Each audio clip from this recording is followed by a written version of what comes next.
Hello everyone, मेरा नाम है पूर्णिमा और मैं रहती हूँ ऑस्ट्रेलिया के एक शहर एडलेड में और ये है मेरा चैनल क्लिक टू लाइफ।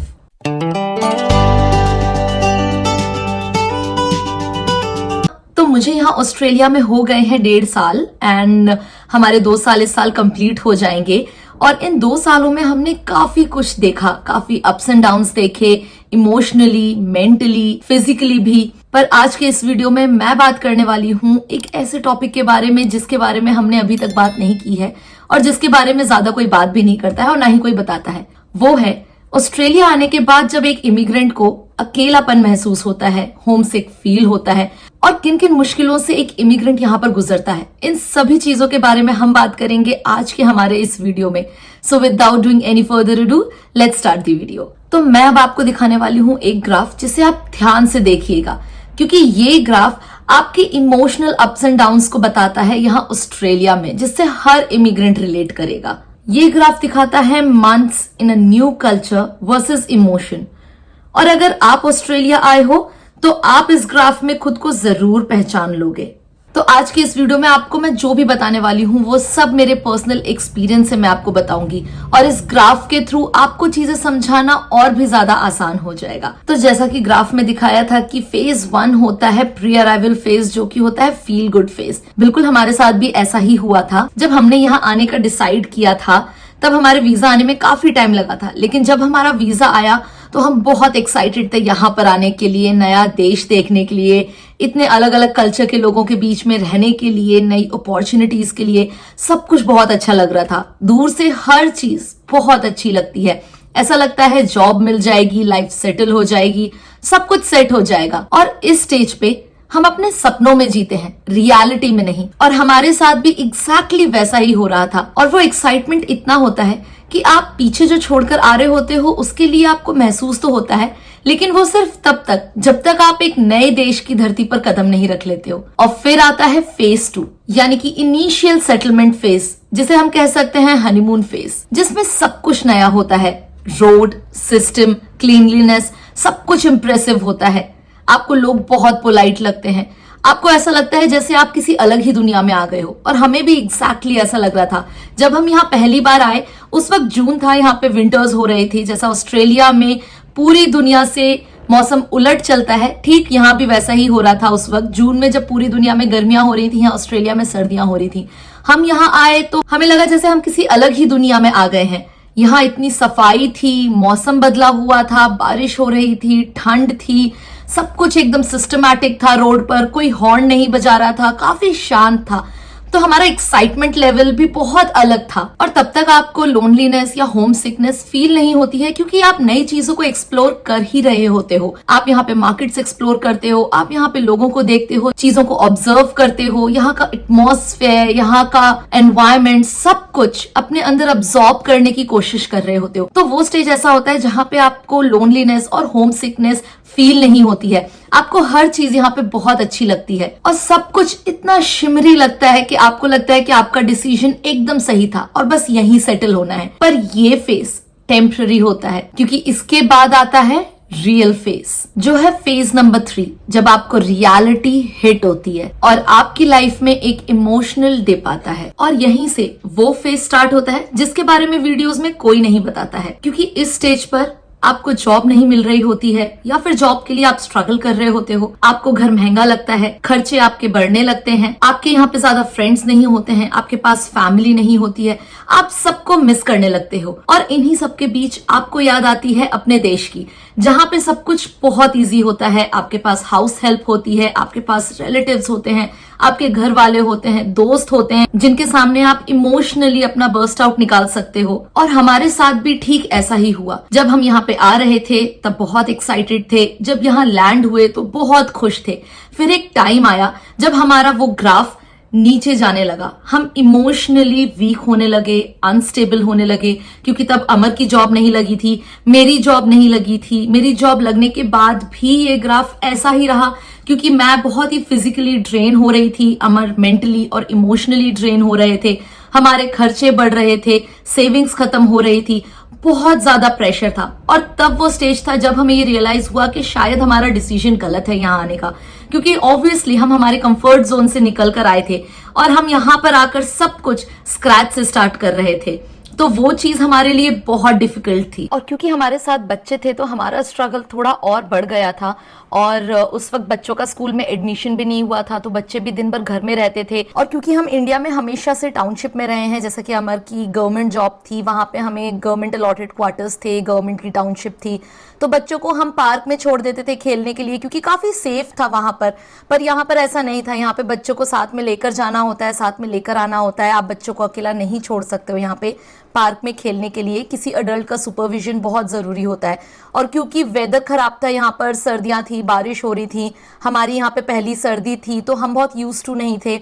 तबीयत भी खराब हो गई थी हमारी यहाँ पे आने के बाद, तो हम बच्चों को बाहर पार्क में नहीं ले जा पा रहे थे। तो बच्चे भी बहुत फ्रस्ट्रेट होते थे, प्लस हम भी बहुत फ्रस्ट्रेट होते थे। फिर एक टाइम ऐसा आया जब मैं और बच्चे हम दोनों बहुत रोते थे। एवरी डे हम रोते थे कि हम कहाँ आ गए हैं और क्यों आ गए हैं। शायद हमारा ये लाइफ का सबसे खराब डिसीजन था यहाँ आना। और क्योंकि हमें इतना होम सिक और इतना लोनलीनेस फील हो रहा था, हमारे पास यहाँ पे फ्रेंड्स नहीं थे, फैमिली नहीं थी, हम किसी से बात नहीं कर सकते थे। और क्योंकि यहाँ ऑस्ट्रेलिया में सब कुछ 5 बजे बंद हो जाता है, और हमें हमेशा से आदत रही है कि हम 5 बजने के बाद ही घर से बाहर जाते थे, मॉल्स जाते थे, 9 बजे तक घर के बाहर रह रहे हैं, बाहर आइसक्रीम खा रहे हैं। बट यहाँ पे ऐसा नहीं था, यहाँ चीजें बहुत अलग थी। यहाँ पे सब 5 बजे बंद हो जा रहा था, 4:30-5 बजे के आसपास यहाँ अंधेरा हो जा रहा था, क्योंकि सर्दियां थी, बारिश थी, बहुत ठंड थी। तो बहुत लोनलीनेस और बहुत होम सिक फील कर रहे थे।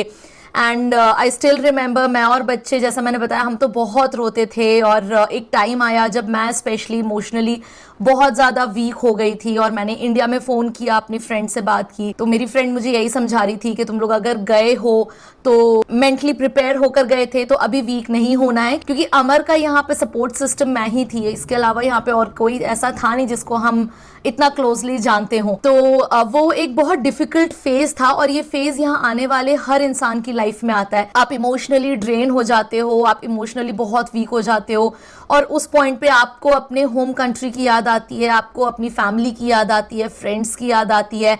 और उस टाइम पे बेस्ट यही होगा कि अगर आप इंडिया में अपने फ्रेंड्स और फैमिली से कंटिन्यूसली टच में रहें, उनसे बात करते रहें, क्योंकि वो आपको बहुत स्ट्रेंथ देते हैं। क्योंकि हमें हमेशा हमारी फ्रेंड्स और फैमिली से पॉजिटिव वाइब्स मिली हैं। हमारी मेन स्ट्रेंथ हमें वहीं से मिली थी जब हम यहाँ पे सबसे ज्यादा लो फील कर रहे थे। और लोनलीनेस और होम सिकनेस यहाँ पे एक हार्श रियलिटी है हर इमिग्रेंट के लिए। ये एक बहुत डिफिकल्ट फेज होता है। लोनलीनेस यहाँ पे इसीलिए इतनी ज्यादा लगती है क्योंकि यहाँ पे लोग फ्रेंडली तो होते हैं पर क्लोज नहीं होते हैं।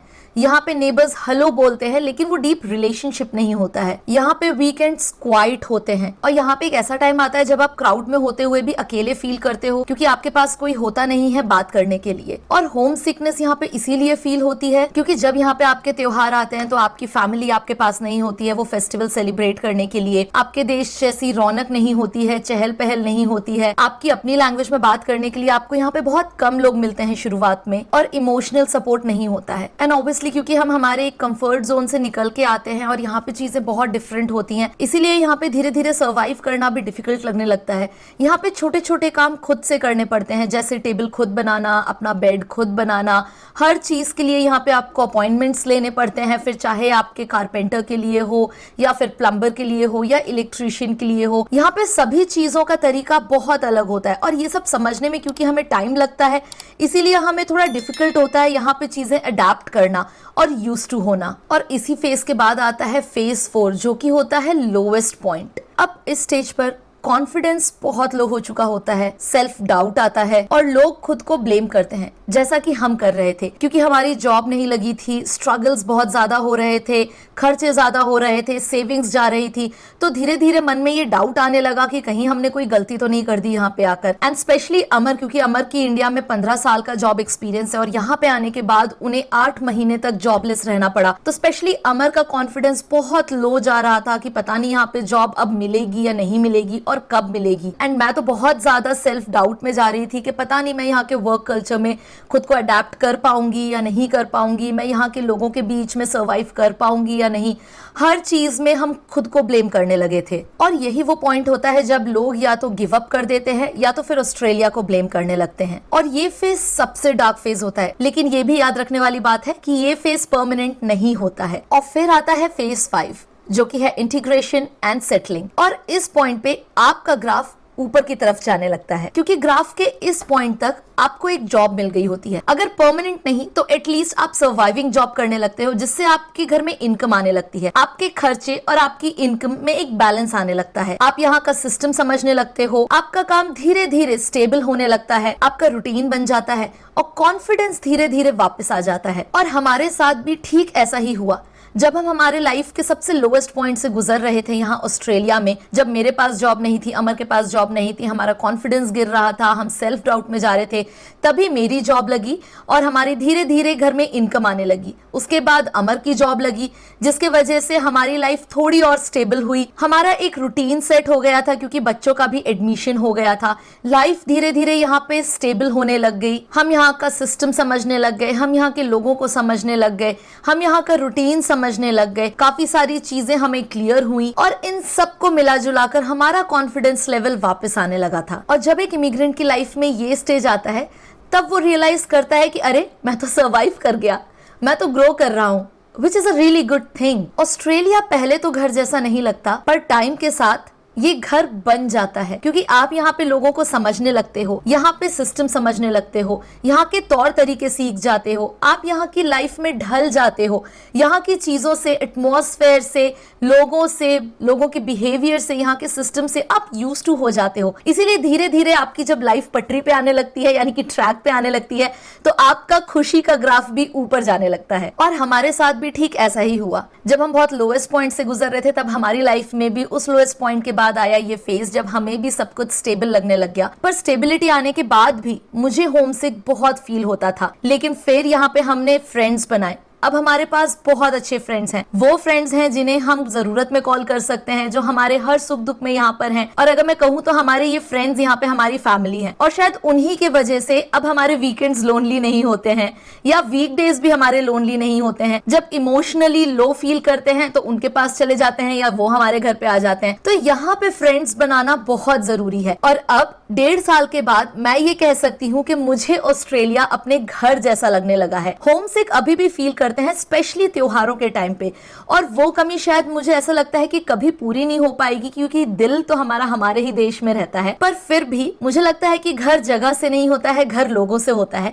और यहाँ पे हमने ऐसे लोग कमाए हैं जो हमें घर जैसा फील कराते हैं। इसीलिए यहाँ पे जो भी इमिग्रेंट आ रहे हैं उनसे मैं बस यही कहना चाहूंगी कि लोनलीनेस, होम सिकनेस, ये सब आपकी वीकनेस नहीं है, ये आपकी जर्नी का एक पार्ट है। और अगर आप ये सब फील कर रहे हो तो आप नॉर्मल हो। और इन सब बातों के बाद सबसे इंपॉर्टेंट बात कि इन सब चीजों से डील कैसे किया जाए। तो इससे डील करने का सबसे जरूरी तरीका है कि आप यहाँ पे लोगों से मिलें, दोस्त बनाएं, नेटवर्किंग करें। यहाँ पे फेसबुक पे ग्रुप्स होते हैं जिनमें आप जाके ऐड हो सकते हैं, वहां पे आप लोगों से दोस्ती करें। व्हाट्सएप पे ग्रुप्स होते हैं जिनमें आप ऐड हो सकते हैं, वहां पे लोगों से दोस्ती करें। अगर आपका कोई फ्रेंड है तो उनके फ्रेंड से मिलें, अपना फ्रेंड सर्कल बढ़ाएं। यहाँ पे हर कम्युनिटी के अपने फंक्शंस होते हैं, फेस्टिवल सेलिब्रेट किए जाते हैं, वहां पे जाएं, फेस्टिवल्स एंजॉय करें, लोगों से मिलें। और अगर आप कभी अपनी लाइफ में लो फील कर रहे हैं तो अपनी फैमिली से, दोस्तों से बात करना ना छोड़ें, क्योंकि आपको सबसे ज्यादा स्ट्रेंथ और सबसे ज्यादा पॉजिटिविटी वहीं से मिलती है। फिजिकली एक्टिव रहें, जितना हो सके यहाँ पे खुद को बिजी रखें, और अगर जरूरत पड़े तो कभी भी प्रोफेशनल हेल्प लेने में ना शर्माएं। क्योंकि इस पूरी जर्नी में अगर आपका ग्राफ नीचे आ रहा है तो डोंट वरी, वो परमानेंट नहीं है, क्योंकि वही ग्राफ ऊपर भी जाएगा। और एक ऐसा पॉइंट आपकी लाइफ में आएगा जब आपको लगेगा कि आपका सारा स्ट्रगल और ऑस्ट्रेलिया आना वर्थ इट था। आप जिस चीज के लिए यहाँ पर आए थे आपने वो अचीव कर ली है, और वो हर कोई अचीव करता है। पर उसके लिए थोड़ा सा पेशेंस रहना पड़ता है और मेंटली और इमोशनली खुद को स्ट्रांग रखना पड़ता है। और अगर आप इस ग्राफ के बीच वाले फेज में हो तो हमेशा याद रखो कि ये फेज परमानेंट नहीं है, और जब आप इस फेज से निकलोगे तो खुद को सिर्फ सेटल ही नहीं पाओगे बल्कि खुद को स्ट्रॉन्गर भी पाओगे। And that was it for today. I hope आपको आज का ये वीडियो बहुत अच्छा लगा हो। अगर आपका कोई अपना ऑस्ट्रेलिया में है और वो होम सिक या लोनलीनेस फील कर रहा है तो ये वीडियो उनके साथ जरूर शेयर करें। जो भी ऑस्ट्रेलिया आने का प्लान कर रहे हैं वो इस ग्राफ को हमेशा याद रखें और याद रखें कि ये लो पॉइंट हमेशा के लिए नहीं होता है, ये फेज निकल जाता है और आप खुद को यहाँ पे स्ट्रॉन्गर एंड सेटल्ड पाओगे। एंड ऑल्सो इस वीडियो को लाइक और शेयर करना मत भूलना और इस चैनल को सब्सक्राइब प्लीज कर देना, क्योंकि मैं इस चैनल पे और भी ऐसे अमेजिंग वीडियोस और ऐसे अमेजिंग टॉपिक्स लाती रहूंगी। मैं अब आपसे मिलूंगी मेरे नेक्स्ट वीडियो में। Till then stay safe, stay healthy, bye.